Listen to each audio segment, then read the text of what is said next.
First Contact Protocol Violation. The enormous chamber of the Galactic Coalition's High Council fell silent as Supreme Arbitrator Galactic activated the classified security protocols. The atmosphere purifiers hummed quietly, cycling the specialized gas mixtures required by the 12 vastly different species that comprised the Coalition's inner circle. The holographic displays flickered as encryption measures locked into place. This session is now classified at Omega-7 clearance, Galactic's resonant voice announced, the translator modules adjusting his complex harmonic speech patterns into something the assembled representatives could comprehend. What transpires here does not leave this chamber. Ambassador Rizke of the Phelan Collective twitched her sensory appendages nervously. In 300 cycles of diplomatic service, she had attended precisely 2 Omega-7 meetings. Both had preceded major galactic conflicts. The subject before us, Galactic continued, is the Sol system incident, and more specifically, our preliminary assessment of the species designated human. The central holographic projector activated, displaying a small blue-green planet. Several council members shifted uncomfortably. The unassuming world had only been discovered 6 standard cycles ago, a primitive civilization barely beginning to explore their own planetary system with rudimentary spacecraft. Fleet Commander Dural, his exoskeleton gleaming under the chamber's ambient light, stepped forward. The Carrick's military leader rarely attended council meetings in person, preferring to send subordinates while he managed the Coalition's vast defensive network. His presence alone signaled the gravity of the situation. Esteemed Council, the commander began, mandibles clicking softly as he spoke. I must report that Standard Contact Protocol Alpha has been violated. Murmurs erupted around the chamber. Protocol Alpha was explicit. Species with pre-FTL capability were to be observed but never contacted. Their natural technological development was considered sacred under Coalition law. Explain, Commander, demanded Ambassador Telb of the Cygnus regime, his crystalline body refracting light in agitated patterns. 27 standard cycles ago, a Coalition survey vessel encountered an unusual energy signature in the Sol system's outer reaches, Dural explained. Investigation revealed a primitive human vessel conducting experiments with what appeared to be early-stage dimensional displacement technology. The hologram shifted to display sensor readings from the encounter. The survey vessel's captain made the determination that the humans had independently discovered principles of faster-than-light travel and initiated first contact procedures. Without authorization, Ambassador Rizke interjected, shocked. Correct, Dural confirmed. However, that procedural violation is now secondary to our findings. He gestured, and the hologram changed to display footage from the encounter. The human vessel was damaged during their experimental jump. Life support failing, hull integrity compromised. By our medical standards, the crew should have been incapacitated. The Council watched as the small human ship, visibly damaged and venting atmosphere, continued operating with apparent precision. What you're witnessing, Dural continued, is a species with unprecedented physiological resilience and psychological determination. When offered medical assistance, they declined, insisting on repairing their own vessel. They completed repairs that our engineers estimate should have taken 8 standard cycles, in less than 1. Another display activated, showing biological scans of the human crew. Their biology is remarkable. Director Shenval of the Science Directorate added, her 8 eyes blinking in sequence. Redundant organ systems, extraordinarily efficient cellular regeneration, and an adaptive immune response unlike anything in our database. More concerning is their neural architecture. She manipulated the display, highlighting brain scans of the human crew. Humans appear capable of maintaining cognitive function under conditions that would render most Coalition species unconscious or dead. Pain thresholds exceeding known parameters. Stress responses that actually enhance performance rather than degrading it. Supreme Arbitrator Galactic raised a limb for silence as the Council erupted in disbelief. There is more, Fleet Commander Dural said grimly. Our cultural analysis team has been reviewing the transmission data exchanged during first contact. The humans provided their historical records as a gesture of goodwill. The display shifted again, showing images that caused several council members to recoil. Warfare on a scale incomprehensible within coalition understanding. Weapons of mass destruction. Conflict spanning entire continents. These humans, Dural continued, nearly annihilated themselves multiple times before achieving spaceflight. They have weapons theoretically capable of planetary sterilization, developed while they were still using combustion engines for transportation. Ambassador Tell's crystalline form vibrated with alarm. You're suggesting this species represents a threat to the coalition. I am stating, Dural replied precisely, that standard threat assessment protocols are inadequate. The humans have achieved in decades what took most coalition species centuries. Their adaptability and ingenuity when confronted with problems exceeds our predictive models. Intelligence Director Nixar, who had been silent until now, stepped forward.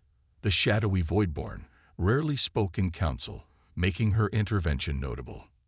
We have run 17,000 simulations, she said, her voice echoing unnaturally. In every scenario where humans perceive a threat to their interests, they respond with escalation beyond predicted parameters. Their historical records show a consistent pattern of transforming defensive technologies into offensive capabilities within remarkably compressed timeframes. The chamber fell silent as the implications sank in. What is your recommendation, Director? Theltherix asked finally. Nexar's form seemed to absorb the light around her as she responded. Classification. Potential existential concern. Implementation of Containment Protocol Theta. Several council members gasped. Protocol Theta had only been invoked twice in coalition history, both times against species that had subsequently threatened galactic stability. Specifically, Nexar continued, I recommend technological restriction, territorial limitation, and covert suppression of their developmental trajectory. They must be guided toward becoming a client state rather than an equal member of the coalition. Ambassador Riska's appendages twisted in distress. This violates every principle of species autonomy in our charter. The priority, Nexar countered coldly, is coalition security. These humans must never discover the true extent of our concern. They must believe they are being welcomed as equals while we carefully manage their development. The holographic display shifted once more, showing the proposed implementation of Protocol Theta, carefully crafted treaties that appeared beneficial that contained subtle restrictions, technological sharing programs designed to channel human innovation away from military applications, and territorial agreements that would effectively isolate Earth. The operation requires absolute secrecy, Dural emphasized. The humans must never suspect. Based on their psychological profiles, perception of deception would trigger precisely the aggressive response we seek to avoid. Supreme Arbitrator XL Therix surveyed the Council. We will vote on implementation of Protocol Theta. Before we do, are there any final considerations? Ambassador Riska rose slowly. Supreme Arbitrator, I must express concern that we are making a determination based on fear rather than facts. Perhaps these humans are simply different, not dangerous. Your concern is noted, Ambassador, Xeltherix acknowledged. However, the coalition exists to maintain galactic stability. We cannot risk the alternative. The vote was called. Protocol Theta was approved by a narrow margin. Let it be recorded, Xeltherix announced, that from this day forward, humanity is classified as a managed species. All interactions will proceed under Protocol Theta guidelines. A special diplomatic courts will be established for exclusive human relations. As the Council adjourned, Ambassador Riska approached Fleet Commander Dural privately. Commander, she said quietly, I fear we may be creating the very threat we seek to prevent. Dural's compound eyes studied her. Perhaps, but the alternative is unacceptable risk. The containment measures begin immediately. Neither of them noticed Intelligence Director Nixar observing their exchange from the shadows, nor the small recording device she activated as they spoke. 6 months later, Commander Elena Vasquez of the United Earth Space Force stared at the diplomatic packet in disbelief. After years of careful negotiations, the Galactic Coalition had offered Earth admission as an associate member, a status previously described as decades away. "This doesn't make sense," she said to Ambassador James Chen, who sat across from her in the secure conference room aboard Earth's orbital diplomatic station. 2 weeks ago, they were insisting we needed at least 5 more years of cultural integration before membership could be considered. Chen, a veteran diplomat with 30 years of experience, nodded slowly. "Something's changed. The question is what?" "And why?" added Admiral Takashi, the third person in the room. The Admiral's weathered face betrayed no emotion, but the intensity of his gaze revealed his concern. "The Coalition doesn't make decisions like this without reason." Vasquez pulled up another document on her tablet. "There's more. They're offering unprecedented technological sharing, medical advances, agricultural systems, even limited propulsion technology. Specifically non-military technology," Takashi noted. "Nothing that could be adapted for defense purposes." Chen leaned back, considering. "They've also proposed new joint operations in 3-star systems previously declared off-limits to Earth vessels due to cultural sensitivity concerns. All systems without strategic value," Takashi countered. "Meanwhile, Coalition presence in the Proxima Centauri system has doubled in the last month, a system they originally encouraged us to develop."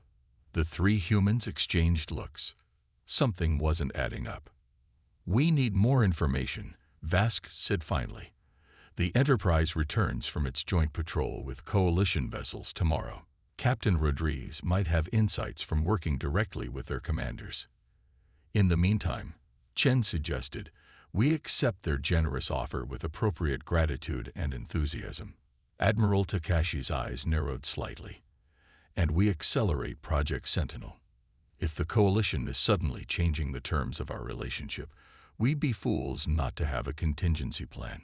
As they disbanded, none of them were aware of the microscopic monitoring devices embedded throughout the station. Coalition technology far beyond Earth's detection capabilities.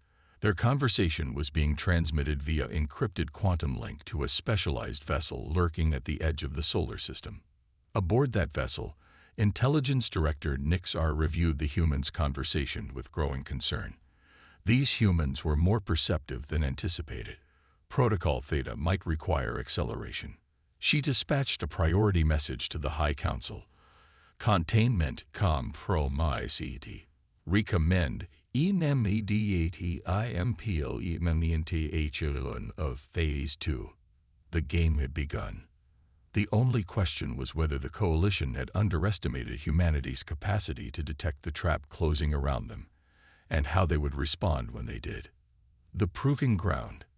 Captain Elisa Rodriguez felt the subtle vibration of the UES Enterprise's engines through the soles of her boots as she stood on the bridge, watching the holographic display track their trajectory back to Earth. The joint patrol with the Coalition vessels had been educational. "Status report," she requested, her voice calm despite the tension she'd carried for the past 3 weeks. Lieutenant Commander Davis looked up from his station. "All systems nominal, Captain. Coalition escort vessels maintaining formation at 2,000 kilometers. Estimated arrival at Earth Space Station Alpha in 6 hours."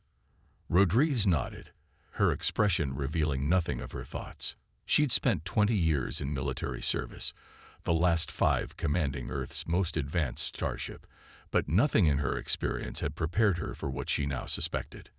"Commander Davis, Chief Science Officer Lin, my ready room." Now, once the door sealed behind them, Rodriguez activated the electromagnetic pulse generator disguised as an art piece on her wall, a precaution that would disrupt any surveillance devices, however advanced.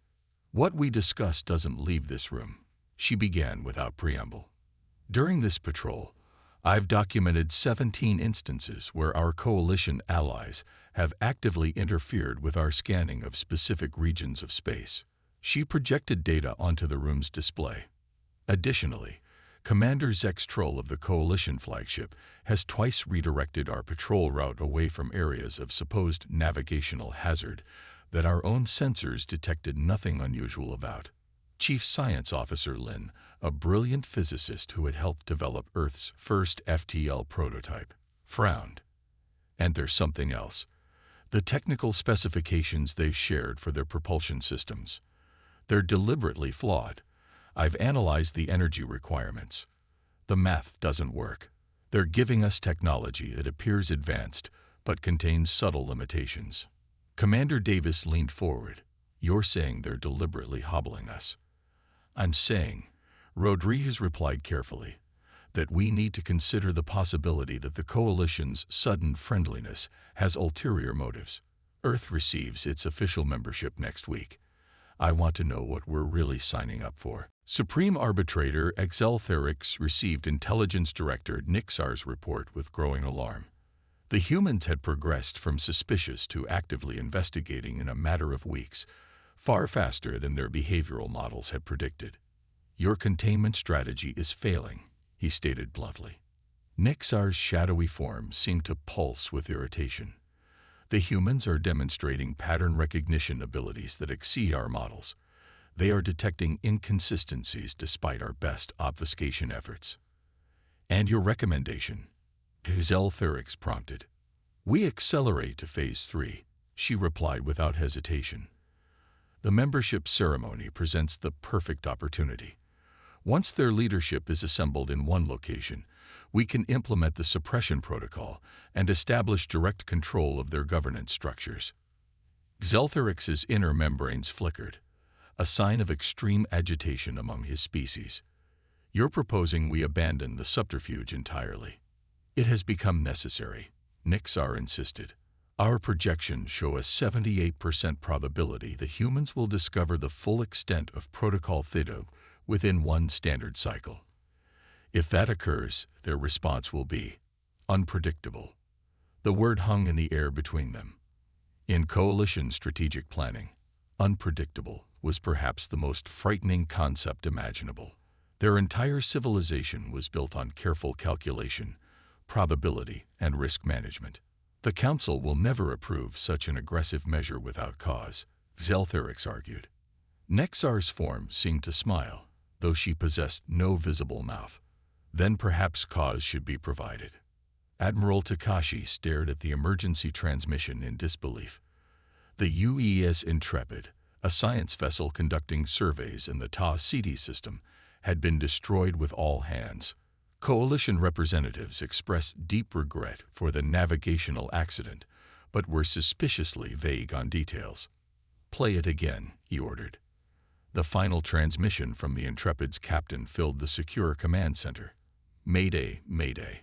This is Captain Wei of the UES Intrepid. We are under attack by unidentified vessels. Coalition patrol ships in the area are not responding to distress calls. Hull breach on decks 3 through 7. We've identified the attacking vessels as static. Consumed the rest of the message. That was no accident, Commander Vasquez stated, her voice cold with fury. The Intrepid was our most advanced research vessel. They were testing the new sensor array, the one that could potentially detect quantum communication. Ambassador Chen's normally diplomatic expression had hardened into something dangerous. 217 personnel. Scientists, not soldiers. The membership ceremony is in 3 days, Admiral Takashi reminded them. Every senior government official will be gathered at Space Station Alpha, along with the Coalition's High Council. Vasquez looked at him sharply. You think this is connected? I think, Takashi replied carefully, that we've been patient long enough. Activate Sentinel Protocol. Full deployment. Chen's eyes widened. Admiral, that's tantamount to declaring war. No, Takashi corrected. It's ensuring we're not walking unarmed into an ambush. The ceremonial chamber aboard Space Station Alpha was a marvel of human engineering and artistic expression. Designed specifically for the membership ceremony, it featured a transparent dome that provided a breathtaking view of Earth below, while accommodating the various atmospheric and gravitational needs of the coalition delegates.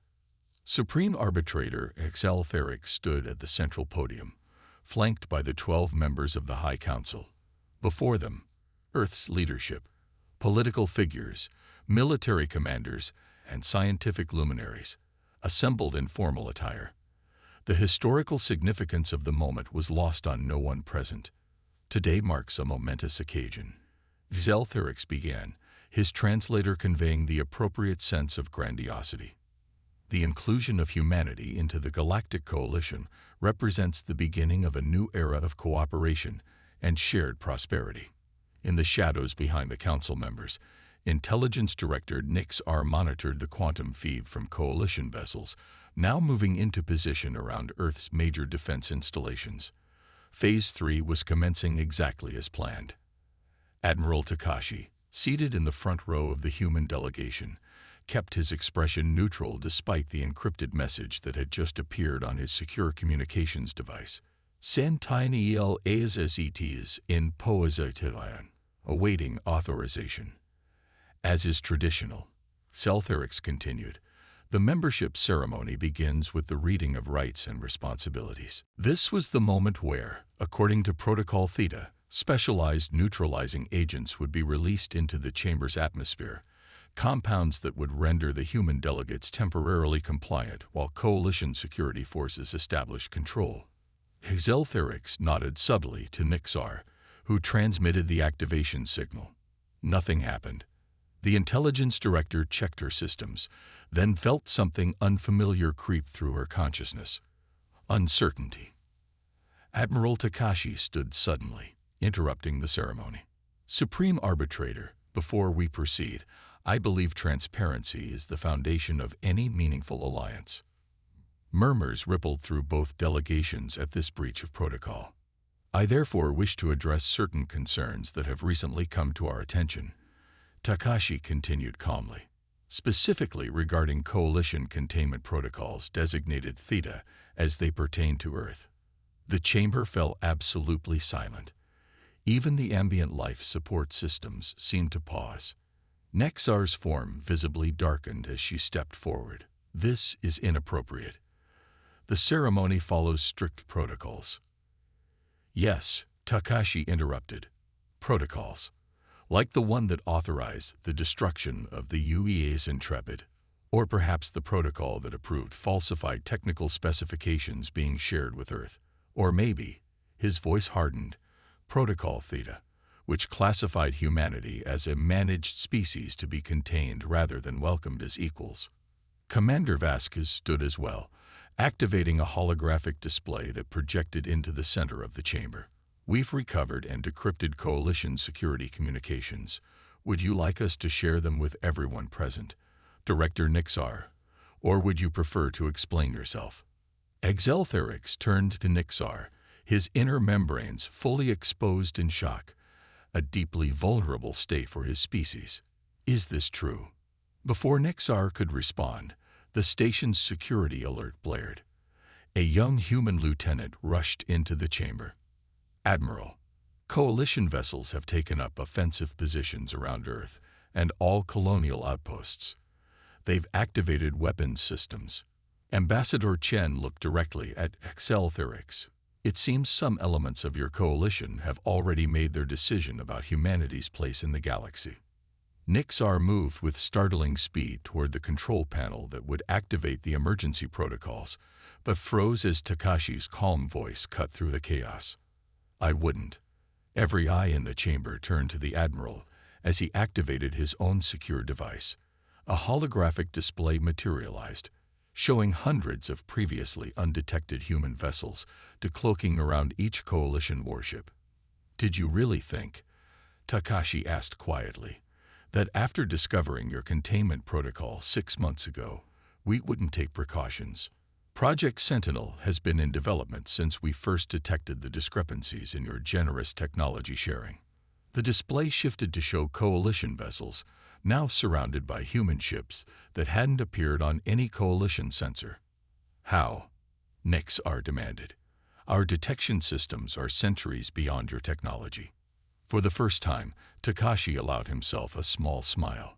That's the problem with considering a species primitive, Director. You underestimate their capacity to innovate when threatened. Commander Vasquez stepped forward. Every coalition vessel currently threatening Earth is targeted by a minimum of 3 Sentinel ships. They cannot detect our vessels, cannot track our weapons, and cannot escape. Your containment strategy has failed spectacularly. Hexeltherix raised his limbs for silence as the Coalition Council members began shouting in various languages, their translators struggling to keep up. Admiral Takashi, the Supreme Arbitrator, said finally, "You have made your point with impressive clarity. It seems we have misjudged humanity." "No," Ambassador Chen interjected. "You judged us accurately on one count. Your assessment that humans respond to threats with unprecedented determination was entirely correct. Your mistake was becoming that threat." A tense silence filled the chamber as 2 civilizations stood at the precipice of either devastating conflict or a new understanding. Fleet Commander Dural, who had remained silent until now, addressed his fellow council members. "The Intelligence Directorate has exceeded its authority. Protocol Theta was approved for observation and gradual integration, not military action." He turned to the human delegation. "Admiral Takashi, Ambassador Chen, Commander Vasquez, humanity has demonstrated capabilities beyond our anticipation. I propose an immediate stand-down of all coalition forces and the formation of a joint commission to establish truly equitable terms of membership." Nixar hissed in disapproval. "Commander, you cannot." "Enough," Zeltherix interrupted. "Director Nixar, you are relieved of duty pending full investigation. Your actions have brought us to the brink of unnecessary conflict." The Supreme Arbitrator addressed the human delegation directly. "It seems we have much to learn about your species, perhaps most importantly that you are not to be underestimated." Admiral Takashi nodded slowly. "A lesson we've learned repeatedly throughout our history, Supreme Arbitrator. Humanity doesn't respond well to being caged, no matter how gilded that cage might be." Ambassador Chen stepped forward diplomatically. "We remain open to genuine alliance, based on mutual respect rather than manipulation. The Sentinel fleet will stand down when your vessels withdraw from Earth space." "And the membership offer?" Zeltherix inquired. "Will need to be renegotiated," Chen replied firmly. "As equals." As the crisis gradually de-escalated, Commander Vasquez found herself standing beside Fleet Commander Dural, watching coalition vessels retreat from Earth orbit. "Your Sentinel technology," Dural said quietly. "Our best minds believe such capabilities were at least a century beyond your development curve." Vasquez allowed herself a small smile. "That's the thing about humans, Commander. Tell us something's impossible, and we take it as a challenge." "A formidable quality," Dural acknowledged. "Perhaps that is what our galaxy has been missing. Complacency breeds stagnation." As Earth's leadership began the complex process of establishing a new relationship with the Galactic Coalition, one based on genuine respect rather than fear, a classified file in the Coalition's central database was quietly updated. Species: human. Threat assessment. Approach with caution. Recommended protocol: full diplomatic engagement and technological exchange. Special mode: humanity thrives when challenged and unites when threatened. Under no circumstances should containment be attempted again. In the Council's private chambers, Supreme Arbitrator Zeltherix reviewed the report with Ambassador Riska. "You were right," he admitted. "We nearly created the very threat we feared." "Perhaps," Riska suggested, her appendages moving in a pattern that indicated optimism, "we have instead found the ally we never knew we needed." The future of the galaxy had changed course in a single day, all because one species refused to be contained.